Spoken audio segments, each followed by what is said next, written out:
আসসালামু আলাইকুম আপু ভাইয়া আঙ্কেল আন্টি কেমন আছেন সবাই? আশা করি আল্লাহর রহমতে সবাই ভালো আছেন। আমিও ভালো আছি। এই যে দেখেন আজকে সকাল সকাল সংসারের সমস্ত কাজকর্ম শেষ করে সকালে রুটি বানাইছি সকালের নাস্তার জন্য। ২ পিস রুটি নিছি, মুরগির ডিম পোচ করছি আর কয়েকটা কোয়েল পাখির ডিম সেদ্ধ করছি। সকালে এই হচ্ছে সকালের নাস্তা। গতকালকে ছোট মাছ চচ্চড়ি করছিলাম আর টাকি মাছ ভর্তা করছিলাম। কালকে দুপুরে রাত্রে খাইছি, শেষ হয়ে গেছে। সকালবেলা খাওয়ার মতো তরকারি নাই অবশিষ্ট, যার কারণে সকালে রুটি বানাইছি। আমি বেশিরভাগ সকালবেলা রুটিই খাই। রুটি দিয়ে আমরা সকালের নাস্তা করি। তরকারি থাকলেও রুটি বানাই, না থাকলেও রুটি বানাই। হঠাৎ ২-১ দিন মাঝে মধ্যে একটু মিস যায় রুটি বানানটা।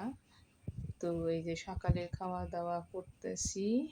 ছেলে মেয়েরা সকালে নাস্তা টাস্তা করে প্রাইভেট পড়তে গেছে, ওরা বাড়িতে নাই। আমি সকালের এই খাওয়া দাওয়া শেষ করে এখন আবার দুপুরে রান্নার জোগাড় করে নেব। আজকে দুপুরে রান্না করব হচ্ছে এই মাছ।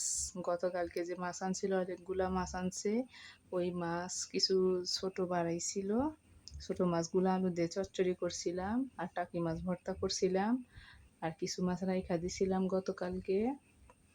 অনেকগুলা মাছ আনছিল, অত মাছ তো আর একদিনে খাওয়া সম্ভব না, তাই কিছু মাছ রাইখা দিছিলাম। সেই একটু বড় বড় যেগুলা বাড়াইছিল ওগুলা রাইখা দিছিলাম, সেই মাছ বাই করছি। বাই করে এই যে আলু দিয়ে ঝোল করে রাঁধছি আর ডাউল রাঁধছি ২ রকমের, মাছ মসুর কলাইয়ের ডাউল মিশাইয়া রান্না করছি। এই হচ্ছে আজকে দুপুরের খাবার। দুপুরে আর রাত্রে এই তরকারি দিয়েই খাওয়া দাওয়া হবে।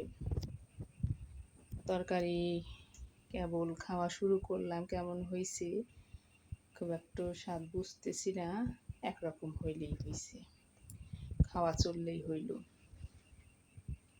সবসময় তো আর তরকারি রান্না ভালো হয় না, মাঝে মধ্যে একটু এমন সেমন হয়, তো সমস্যা নাই। রেদওয়ানের বাবা খুব একটা কিছু বলে না, যদি তরকারি একটু খারাপ হয়, খাইতে স্বাদ একটু কম হয়, তাতেও সমস্যা হয় না।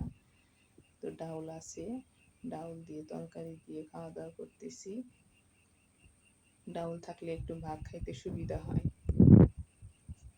ছেলে মেয়েরা মাছ খাইতে চায় না, তা ওদের বইলা কয়া অমনি খাওয়াইছি। সবসময় তো আর মাংস টাংস খাওয়া সম্ভব না, মাঝে মধ্যে একটু একটু মাছ খাইতেই হয়। মাছ না খাইলে মাছের ভিটামিনটাও শরীরে হয় পাওয়া যায় না। রেদওয়ান এই যে পড়ালেখা করতেছে, ইংলিশ পড়তেছে। পাখি কোয়েল পাখি আনছে, খাঁচার মধ্যে রাইখা দিছে। পাখিগুলা দেখতে সুন্দর।